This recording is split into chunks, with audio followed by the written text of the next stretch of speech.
If you want to rank higher on Google, there's a few things you need to do really well. One of them is the words on the screen, right? The actual words on your website. That is the start of SEO. On top of that, backlinks, they still matter. They still matter a lot. But what we're going to talk about in this video may be more important than all of them combined. And that is what Google has to say. What are the employees of Google saying about SEO? And that's what we're going to do. So our first stop is going to be Search Off the Record podcast. It's run by Google employees, these four people right here, each of which have different, vocations. Check this out. This is pretty interesting. This is like the intro to their podcast. Today, we'll be talking about the future of SEO.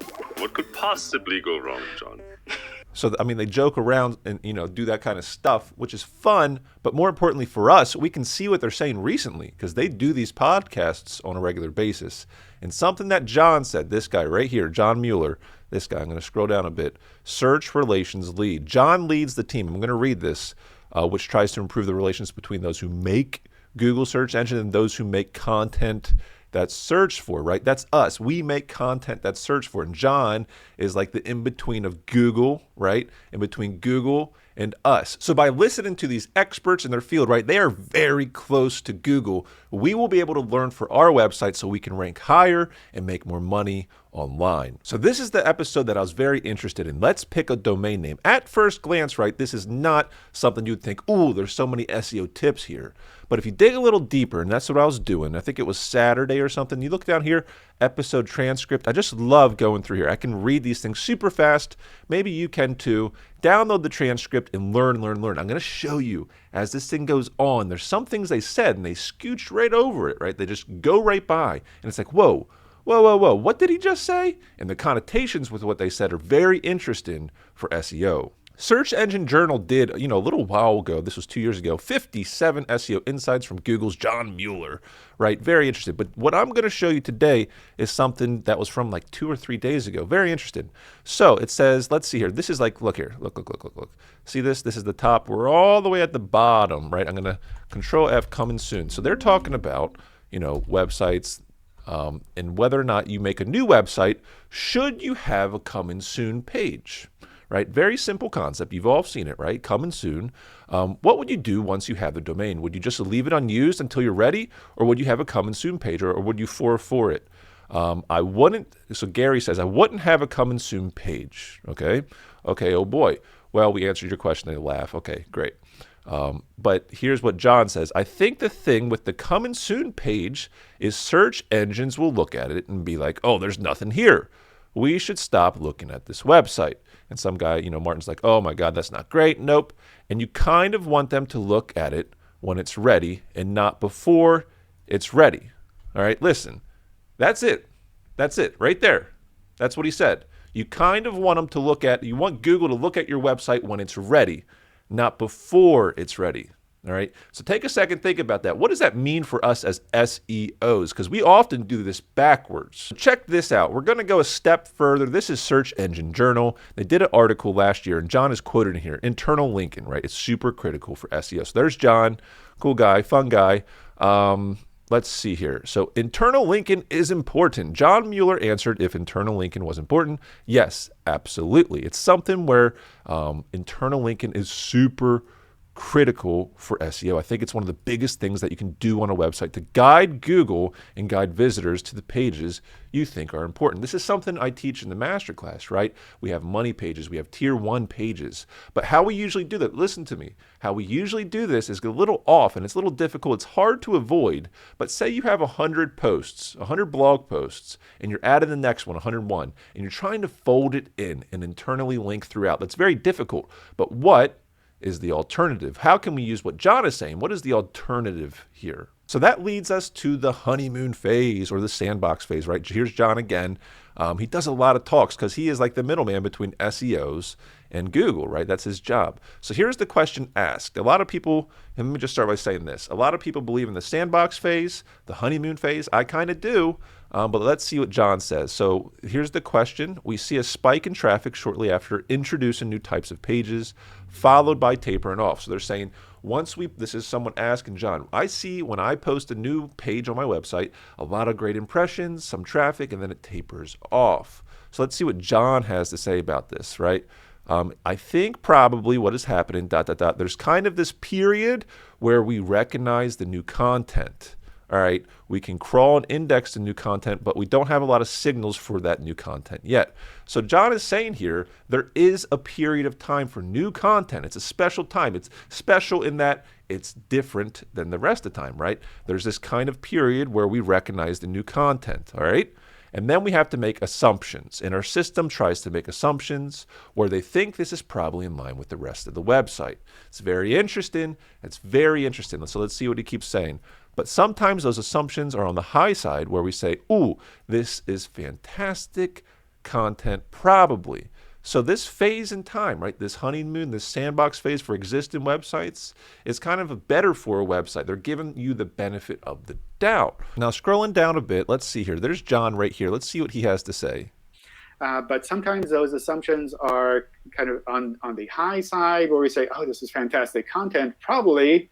And sometimes the assumptions are more on the lower side. We're a little bit more conservative and like, oh, we have to be careful with showing this new content. Now, before we go on, let me ask you, why does Google have to make an assumption for better or for worse on a website, right? And how do they do that? So when new content is pushed, John is saying Google makes assumption. I bet you they do this to get ahead of the pack, to get ahead of other search engines. They have to make assumptions because they don't have signals. Right? They don't have signals, which are like user, how much on time page there is, things like this. So if you have a good website, I can imagine Google says to themselves, the content that they're making is probably good, right? The new content. And if you have a bad website, the inverse is true as well. But let's let John go on. Let's see what he has to say. This is something which is essentially just our systems kind of trying to figure out where this new content should fit in before we have a lot of signals. So there you have it. That's one of the closest people to the sun, and the sun being Google's algorithm. Like, this guy is privy to information that me and you are not. So it's secondhand to us, yes, but it's very close to the sun. So let's take the 3 things that we learned here. Number 1, coming soon pages stink. Why do they stink? Because it's a bad signal to Google. So for us, with people, we have websites already, or we're considering making a website, we need to only present to Google awesome blog posts. On top of that, John says internal links are I think he said super important, right? So let's take him on his word that internal links matter a lot. And now this third aspect is when you post new things, we have an opportunity. There's a special phase. Call it what you want, honeymoon, sandbox, I don't care. But he said it's a unique phase in which Google looks at this with fresh eyes. There are some landmines we can fall into when we do this, but I did it to some degree. What did I do here? All right, this is on Bonsai Mary. This is one hub of about, I'd say, 200 blog posts on philodendron alone. I did so many blog posts on this thing, as well as pertinent questions. And as you can see, the impressions are flying. We did it around May. Great. So what we tried to do immediately off the bat is have everything perfectly interlinked. But guess what? We didn't do a great job at it. Now I'll explain to you how we could have done it better. But there is a downside. But look, it is working. We are getting some clicks. Like, not bad. I'm happy with this. Keep in mind, this is not a super powerful website by any measure of super powerful. But what we're trying to do is blanket coverage philodendron, and we're trying to have it interlinked properly off the bat. So if I was to do it again, right? If I was to do it again, what would I do? So option number 1 works really well with local businesses. We do this all the time. When we take on a client, a local business, say a lawyer in Chicago, right? They're like, I'm not happy with my current SEO plan. What can you do? What we will do is exactly this. We will stage the website. So we clone it, right? It's not live. The current website, what they know, is still live, and we have a clone of it. And we work on that thing until it's perfect.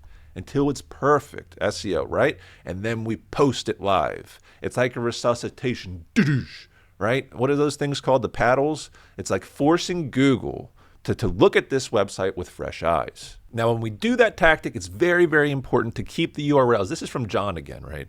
This is his 50-some things on SEO. Keep the URLs the same when revamping a website. So remember that bonsaimary.com, what I was showing you, that graph of the philodendron, right? we kept all the URLs the same because that was an aged domain. And all the URLs that we kept exactly the same, guess what? They ranked like that, and they ranked better because we did this boom resuscitation technique. Now, option number 2, which is more likely for most bloggers, is to schedule posts in the hubs. Make the internal links perfect and post at once. But there's a landmine here because if Google is not accustomed to your post and schedule, right, this can be a tricky business, right? Bigger websites can absorb this. On some of my clients' websites, we can post 50, 100 posts, in one go, no problem. If you have a new website and you're going to try to go down this road, it might be an issue. So you need to start getting consistency with Google. But I highly encourage you to consider scheduling posts in hubs. And that means this. Every blog post, first off, has to be very good because as we learned in this video, if you have junk blog posts, it affects all the other blog posts you're going to post in the future because Google makes assumptions during that honeymoon phase. Is the website good? Is it bad? That dictates all future, let's call it sentiment of Google. Very important. Never post junk. Let's start there. On top of that, right, content hubs. That can be 10, 15 pages, right? Blog posts, whatever. It's all the same to Google. URLs, new URLs with content on it. Let's go with that, right? You can post them at once and have them all perfectly interlinked. So let's go one step further. Check this out. This is SEO Avalanche Technique. I believe this is from, 2020. So this is an older technique, but it's super powerful even today. And what we're going to try to do in this video is make the mega avalanche technique. So let's just read here. I love this. An ancient named Bofu taught me this technique eons ago, and it's pretty much how to get started off when you have zero resources, no outreach, no backlink budget, no connections, no secret SEP, search engine prey sauce. Nada. I love that. It's so good. So avalanche technique in a nutshell, and I'll have the link in the description, is to go after very, very, very, very low volume search keyword phrases, right? What people type into Google, go after those until your website ranks up. So if we keep going with it, check this out. If we keep going with it, they even have a tier system, right? If you have this kind of traffic, this is the tier you can go after. So they kind of gamify SEO, and I like that a lot. But if you could take that concept, only go after the low volume stuff, do so, but go after low volume stuff and couple it into hubs and post 10, 15, 20 at a time. Boom, perfectly interlinked. It's going to have much more of an effect than just going one post a day, right? But you have to be careful. Like I said, there's landmines here, but this is an extremely good post. I love how they gamify a lot of good stuff here. I will have this link in the description. Take it with a grain of salt, but I do like it. Now, when I'm building out my content hubs, one of the primary resources I use is Word Galaxy, right? What I do up here, I can type in the keyword, right? This is one of the Philodendron articles. You can type in the exact headers you want to output, as well as the keywords to inject. And that's one of the keys. I saw on the forum, someone was asking for, is there any tools out there that I can actually tell the article what to inject? And yes, it's Word Galaxy right here. And then when you inject the keywords, you can actually internally link right here in the tool. Very, very cool. So hopefully you can check that out. That's something we've made over time. It was an internal tool just for us, and then we got some traction. We're like, ooh, people like this. Let's tell everyone about it, and let's make it so other people can use it. On top of that, if you like this type of content, check this out. This is the SEO Masterclass that I run. The real bulk of it, what I love is right here, the motivation, the action, and the validation. This is the Maverick method. This is going to show you exactly the words on the page, how to build out a blog. From the structure to the actual nitty-gritty, the headers, the words on the screen, right? A lot of people have purchased this. I'm very grateful for everyone who's done that. Anyone who purchases this gets access right here. You can see Word Galaxy AI access. You'll automatically get an email. An email will be sent to you. You'll get wordgalaxy.ai for free for lifetime if you are a Masterclass member. Now listen, John Mueller, he does work for Google, right? He has to play both sides. So some people really love the things he says. Some people don't. Sometimes he rubs people the wrong way, but that's with anyone, right? And that's okay. But we did learn some things here today. The coming soon page, right? What does that actually mean? It means only present to Google information that's ready to be presented. And that just leads us to those two options, right? We can stage a website, or we can only post, hubs 10, 15, 20 posts, sometimes bigger at one time. Now, if you want to see one of my recent videos on how I like to create content for Hubs, check out this one right here. Super good. I combine different tools. Word Galaxy for sure, Bard, SEMrush to see the scores, all these different things, ChatGPT. It's a really good video to show you how to quickly do this. It's 80/20 SEO. Get an article out there, edit it, get it live. And remember, when you are doing your posts, when you're staging them, make sure to internally link everything, because when you go to post, that first time Google indexes it, that's your opportunity. That's the honeymoon phase. That's that special, unique time. So I appreciate you. Make sure to check out this video here, and I'll catch you on the next one.